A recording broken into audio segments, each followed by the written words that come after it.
सरयू राय नाम तो सुना ही होगा। झारखंड बिहार की सियासत का एक ऐसा नाम जो सिर्फ एक राजनेता नहीं, एक अंतहीन राजनीतिक पहेली है। वह एक ऐसे शख्स हैं जिनकी शख्सियत को पढ़ना मुश्किल है, जिन्हें समझ पाना तो उससे भी ज्यादा मुश्किल। उन्हें समझने की हर कोशिश एक नए सवाल पर जाकर दम तोड़ देती है। वो नेता नहीं, एक प्रवृत्ति है, एक ऐसा जटिल चरित्र जो सीधी लकीर पर नहीं चलता बल्कि वृत्त बनाता है और हर घेरे के केंद्र में खुद को खड़ा रखता है। वो खुद को सिद्धांतों का आदमी बताते हैं, लेकिन उनके फैसले अक्सर सिद्धांत से ज्यादा घुमावदार समीकरणों की गलियों से गुजरते हुए लगते हैं। नमस्कार, प्रणाम, जोहार। हमारा नाम आकाश आनंद है और आप देखना शुरू कर चुके हैं द फोर्थ पिलर लाइव। आज की इस वीडियो में सरयू राय के ताजा तरीन बयान के आईने में उनके जटिल चरित्र और इसके पीछे की उनकी मंशा को डिकोड करने की कोशिश करेंगे। सरयू राय के जिस बयान को लेकर झारखंड की सियासत में इन दिनों खूब चर्चा है, वह झारखंड में गैर कांग्रेस, गैर भाजपा सरकार बनाने की उनकी पेशकश से संबंधित है। उन्होंने सूबे के सीएम हेमंत सोरेन को नसीहत दी कि कांग्रेस के हाथों अपमानित होने से बेहतर है कि वे उनसे रिश्ता तोड़ लें। वो कहते हैं कि कांग्रेस ने राज्य में माइनिंग माफिया के दबदबे का जो आरोप लगाया है, उसके निशाने पर अफसर नहीं, सीधे सीधे हेमंत सोरेन। सरयू राय लगे हाथ हेमंत सोरेन को झारखंड विधानसभा का गुणा गणित भी समझाने की कोशिश करते हैं। उनके सामने यह प्रलोभन भरा दांव फेंकते हैं कि उनके सामने मजबूरी नहीं है कि वे सरकार चलाने के लिए कांग्रेस और भाजपा में से किसी एक को साथ लेकर चले। सरयू राय हेमंत सोरेन को प्रस्ताव दे रहे हैं कि अगर वे झामुमो के 34, राजद के 4, सीपीआई एमएल के 2 विधायक यानी कुल 40 की संख्या के साथ एक नई सरकार की दिशा में कदम बढ़ाएं तो वे और उनके जैसे कई विधायक, मसलन जेएलकेएम के जयराम महतो, एलजेपी के जनार्दन पासवान समर्थन दे सकते हैं। सवाल यह है कि हेमंत सोरेन के प्रति अचानक सरयू राय के दिल में ऐसी बेपनाह मोहब्बत का भाव आखिर क्यों हिलोरे ले रहा है? यह वाकई प्यार है या फिर हेमंत सरकार को हनी ट्रैप में लेने की कोई शातिर सियासी चाल? और जब हम इस सवालों का जवाब तलाशने की कोशिश करते हैं तो हमें लौटना पड़ता है सरयू राय के अतीत की ओर, उनके चाल, उनके चरित्र के पुराने किस्से की ओर। सरयू राय की सियासत की जड़ें राष्ट्रीय स्वयंसेवक संघ और भारतीय जनता पार्टी में गहराई तक धंसी हुई। यहीं से उन्होंने दांवपेच का कहकहरा सीखा है, यहीं से उनका राजनीतिक डीएनए तैयार हुआ, यहीं से उनकी पहचान भी बनी।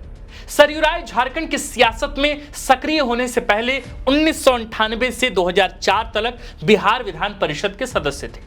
बिहार विधान परिषद में कार्यकाल पूरा होने के ठीक पहले उन्होंने झारखंड की सियासी जमीन पर कदम रख दिया था। झाड़ झंखाड़, खनिज संपदा से परिपूर्ण और सीधे सरल लोकमानस वाली झारखंड की जमीन उन्हें सियासी तौर पर अपने लिए ज्यादा मुफीद लगी और फिर उन्होंने यही सियासत की गोटियां बिछा दी। वह 2005 में उस जमशेदपुर पश्चिमी सीट से पहली बार भाजपा के टिकट पर विधायक बने, जहां बिहारी मूल के लोगों की अच्छी खासी आबादी है।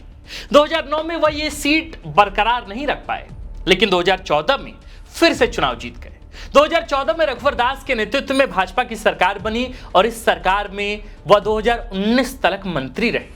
इन 5 साल में वह सत्ता के केंद्र में रहे, लेकिन सरकार के मुखिया रघुवर दास के साथ कभी सहज नहीं रहे। सीएम से उनका 36 का आंकड़ा रहा।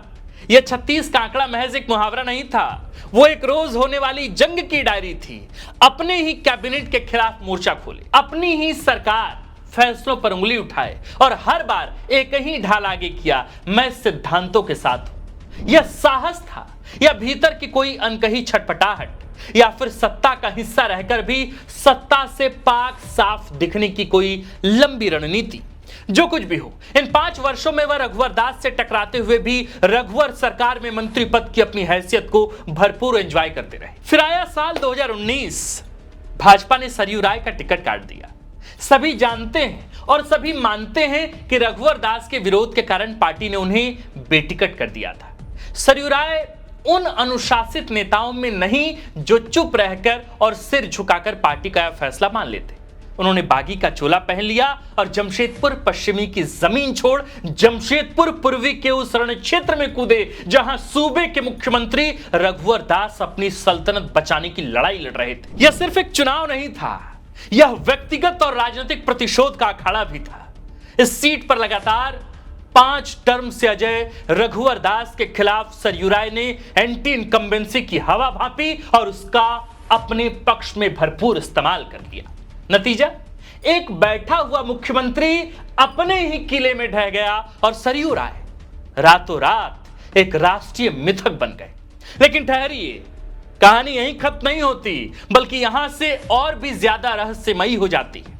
2019 के उस चुनाव के बाद सरयू राय सदन में एक निर्दलीय विधायक के रूप में पहुंचे। कहने को तो वे भाजपा से अलग थे, लेकिन उनके भीतर का स्वयंसेवक कब जाग जाए यह कोई नहीं जानता था। 2019 से 2024 के बीच हेमंत सोरेन की सरकार चली। इस दौरान सरयू राय का रुख बड़ा दिलचस्प रहा।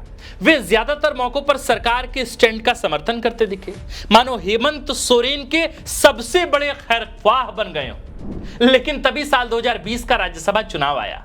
सदन में गहमा गहमी थी, हर विधायक अपना वोट डाल चुका था। दोपहर के 2:30 बज रहे थे और मतदान संपन्न हो चला था।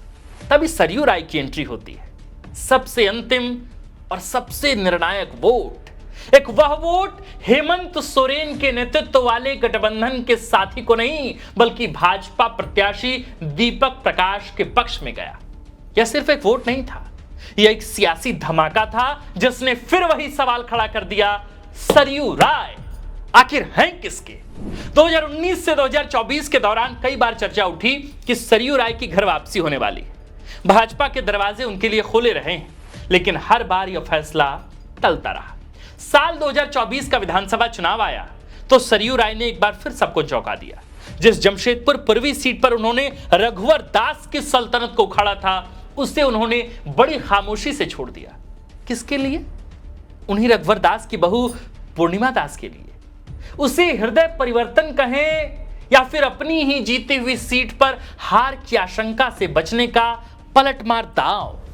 खैर, वे वापस अपनी पुरानी सीट जमशेदपुर पश्चिमी लौट आए। इस बार चोला बदला हुआ था। वे नीतीश कुमार की पार्टी जेडीयू के उम्मीदवार बने और भाजपा के खुले समर्थन से फिर से विधानसभा पहुंचने में सफल रहे। और आज वही सरयू राय जो भाजपा के समर्थन से जीत कर आए हैं, हेमंत सोरेन को नसीहत दे रहे हैं कि भाजपा और कांग्रेस दोनों को छोड़िए और नई सरकार बना लीजिए। कुल मिलाकर सरयू राय के चरित्र में इतने मोड़ हैं कि कोई भी उलझ जाए। जरा इन तथ्यों पर एक बार फिर गौर कीजिएगा। भाजपा के खिलाफ भी, भाजपा के साथ भी। जो सरयू राय 2019 में भाजपा के खिलाफ चुनावी मैदान में उतरे, उन्होंने 2020 के राज्यसभा चुनाव में भाजपा उम्मीदवार दीपक प्रकाश को वोट दिया। क्यों? रघुवर की बहू के लिए सीट क्यों छोड़ी? जिस रघुवर दास को उन्होंने हराया, उन्हीं की बहू पूर्णिमा दास साहू के लिए उन्होंने 2024 में जमशेदपुर पूर्वी की अपनी सीट छोड़ दी। क्या यह हृदय परिवर्तन था या इस सीट पर अपनी हार की आशंका की वजह से पलटमार दांव? भाजपा के समर्थन से जीत, भाजपा से दूरी बनाने के वे 2024 का चुनाव नीतीश कुमार की पार्टी जेडीयू से लड़ते हैं। भाजपा के समर्थन से लड़ते हैं, लेकिन फॉर्मूला गैर भाजपा सरकार का देते हैं। साफ है कि सरयू राय किसी एक खांचे में फिट नहीं होते, वे खुद अपना खांचा बनाते हैं। वे कभी भाजपा के भीतर रहकर भी भाजपा सरकार के लिए मुसीबत खड़ी करते हैं और भाजपा के बाहर रहकर भी वे भाजपा के हितों को सूट करने वाला नैरेटिव सेट करने की कोशिश करते हैं। निदा फाजली का एक मशहूर शेर है, हर आदमी में होते हैं 10-20 आदमी, हर आदमी में होते हैं 10-20 आदमी, जिसको भी देखना हो कई बार देखना। अगर इस शेर को सियासत में किसी एक चेहरे पर उतारना हो तो वो चेहरा है सरयू राय। इसलिए सरयू राय के बारे में कोई भी राय यूं ही मत बना लीजिएगा, क्योंकि झारखंड की सियासत में हर घटना के बाद उनका एक नया चेहरा सामने आता है और हर चेहरा पिछले वाले से थोड़ा अलग जरूर होता है। आप देख रहे थे द फोर्थ पिलर। हमारा नाम आकाश आनंद है, कैमरे के पीछे हैं विकी और इस खबर कंटेंट रिसर्च स्क्रिप्ट को लिखा है झारखंड के वरिष्ठ पत्रकार वराची प्रेस क्लब के प्रेसिडेंट शंभुनाथ चौधरी सर ने। आपको यह वीडियो पसंद आई हो, सियासी कहानियां पसंद आई हो, तो आप इस वीडियो को जरूर शेयर कीजिएगा। शुक्रिया। किसान साथियों, कम लागत में भरपूर उत्पादन के लिए बुआई या रोपाई से पहले इफ्को नैनो DAP से बीज और पौध का शोधन जरूर करें। गेहूं, मक्का जैसी फसलों के लिए 1 किलो बीज को 5 ml नैनो डीएपी से उपचारित करें। रोपाई वाली फसलों की पौध को 1 लीटर पानी में 5 ml नैनो डीएपी से जड़ शोधन करें। आलू गन्ने के लिए 15 लीटर की टंकी में 75 ml नैनो डीएपी मिलाकर बीज शोधन करें। नैनो डीएपी की ताकत से लहलहा उठेंगी फसलें।